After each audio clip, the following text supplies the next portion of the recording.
So at this time, the state of Florida is #1 for inbound migration or new residents moving to a state. We keep going back and forth with Texas, but the flow of people moving to the South Florida area has slowed down considerably in the last couple of years for one reason, and that is the cost of living. So today I'm going to do an updated version on the cost of living for this area of South Florida 2024, because things have definitely changed, so stick around for all the details. Hey guys, it's Robert. Welcome to the channel, which is all about real estate and living here in South Florida. We talk about everything from housing to cost of living and what it's like to live in this beautiful area. If you have any questions, if you have a house to sell here locally, if you're looking to make a move, whether it's next week, next month, or next year, I am a licensed real estate agent. My team and I would love to be your real estate resource of choice and help you get the process started. So reach out at any time. And without any further ado, let's dive into today's video, the cost of living updated for 2024. So we're going to go over everything from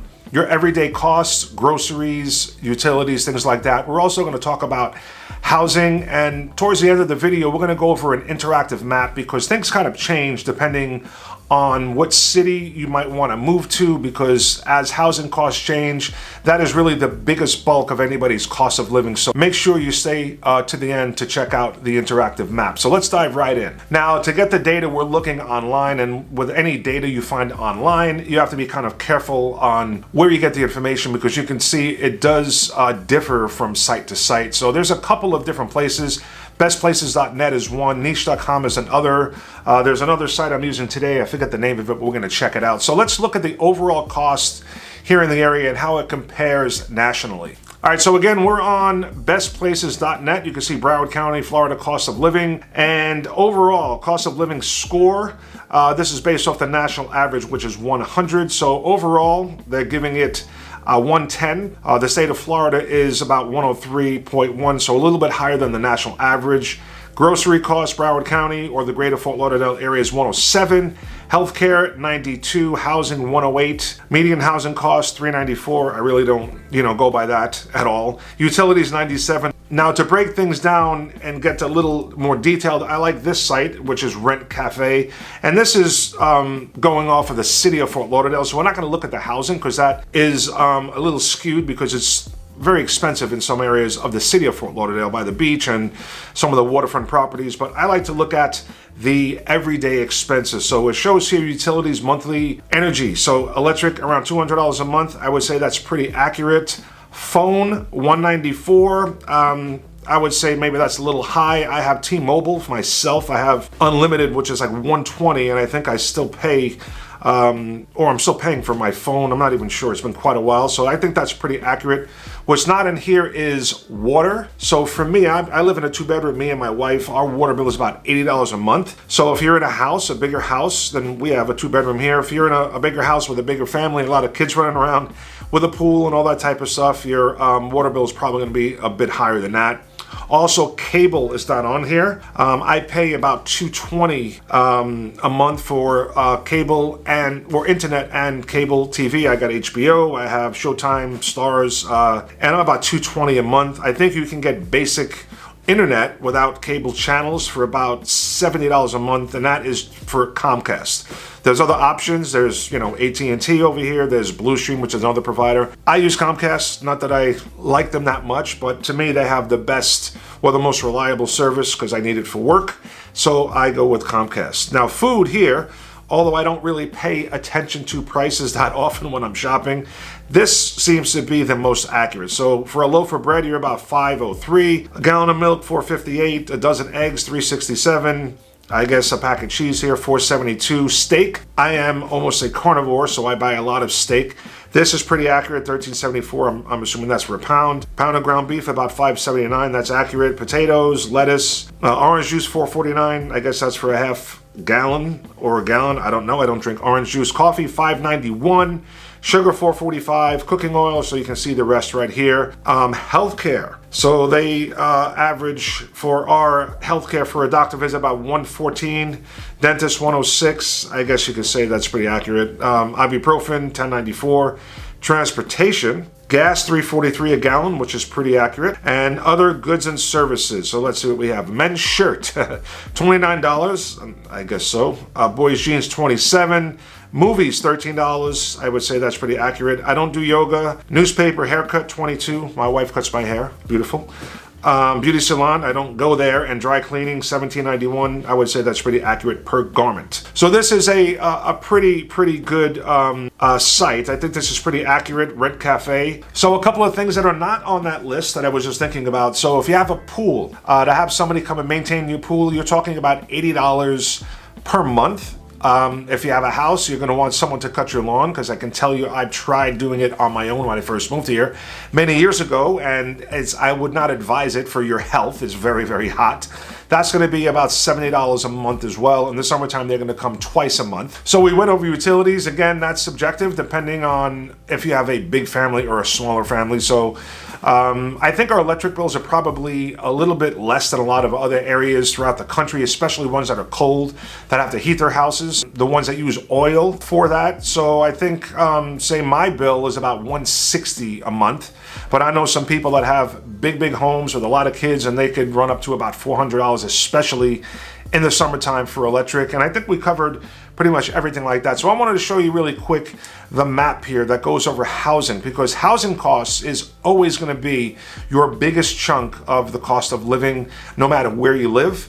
And that is a big change here in South Florida, and one of the reasons why not as many people moving to this area. I have a lot of people reaching out through the channel, and unfortunately for some of them, when they want to pick this area because of all the amenities being right here in South Florida, all the beaches, all the nightlife, all the activities, sometimes when they see how expensive it has gotten, they wind up moving further up north. So either northern Florida, Orlando area, or even on the other side, Tampa, because it's still cheaper than here. But yeah, that's a big deal. It's getting very, very expensive, and it's quite a shame, actually. So let's see if things change moving forward.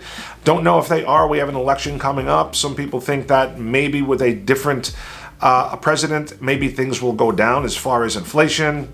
Maybe the interest rates will go back down. Now, for me personally, what I think is that, we better all get kind of used to things being more expensive, because I just don't see how prices are going to go way down from where they are right now. That's just my opinion. I just think that we're all kind of used to paying these prices. So they'll probably go down a little bit, but I just don't think we're going to go back down to, what it was like right after COVID or pre-COVID. I don't even remember what the prices were, but I know these things are extremely expensive. Let's just hope. So let's take a look at this map and see what the housing prices are depending on where you pick, which city here in the greater Fort Lauderdale area. So again, we're on this site here, which is pretty helpful, bestplaces.net, Broward County. We're going to go here to interactive map. We're going to go to map options, cities, and we're going to check out home prices. So what they do here is that they're basically showing you by the color which areas are most expensive. So you can see here, Parkland, along with Weston, is one of the most expensive cities in the area. So you can see home prices are averaging about $725. Cost of living index is about 158. So 100 is actually the national average. You can see if you're going to Coral Springs, that goes down a bit to 124. So you can see going by these colors, it kind of changes. So Parkland is the most expensive, or one of the most expensive. Southwest Ranches, Weston, Cooper City, and then you get a little more reasonable as you come to, say, Fort Lauderdale. Well, this, I don't agree with this actually, because Fort Lauderdale, there's some areas that are cheap, but there's some very expensive homes in Fort Lauderdale, so I'm not sure. And then you got the cheapest or the most affordable here in Broward County, which is Coconut Creek, Margate, Tamarack, Sunrise, Lauderhill. They're showing Pompano as one of the most affordable, and Deerfield Beach. But again, guys, this is so subjective because there's very expensive properties in all of these different areas. So depending on your lifestyle and what you want to be close to, whether it's a school or whether they're going to be working someplace and you want to be close to it, will pretty much determine where you wind up. But those are the prices as far as these areas. The good thing is that Broward County, the greater Fort Lauderdale area, is not very big. It's 28 miles each way, north and south and east and west, so you can really get to any place pretty quickly. So that's the good news. Now, another thing you have to take into account when moving here, and as far as housing expenses, are the taxes. So very good resource. Obviously the best one, bcpa.net, which is the Broward County Property Appraiser's website, will give you an idea of what your taxes will be depending on where you move. So it's around 2% of the purchase price. So if you look right here, this is the home page. You come here to Home Buyers Tax Estimator, and basically if you punch in the city and the price, so we'll take an example. Say we're going to Davie and we're spending about, say, $750,000, and say you're going to be moving there as your primary residence. You can see here your taxes would be about $14,329. So it's about 2%, but every city is different. Now, another area you want to know about as far as homeowners expenses is the homeowners insurance, which is really kind of a nightmare scenario here in South Florida, really the state of Florida in general. So we are a state that has storms, so we're always going to have higher insurance premiums. And quite honestly, home insurance is going up throughout the country. It's not only here in South Florida. We just happen to be one of those states that has storms. We have a lot of fraud going on, so rates are as high as I've ever seen them. My advice certainly is to shop around, but there's a few things that influence your rate. The age of your home, when it was built, because I think it was 1994, 2004, they updated the building codes. So as you get a newer home, your premium is lower because it's built to these higher standards. Your wind protection, your hurricane protection.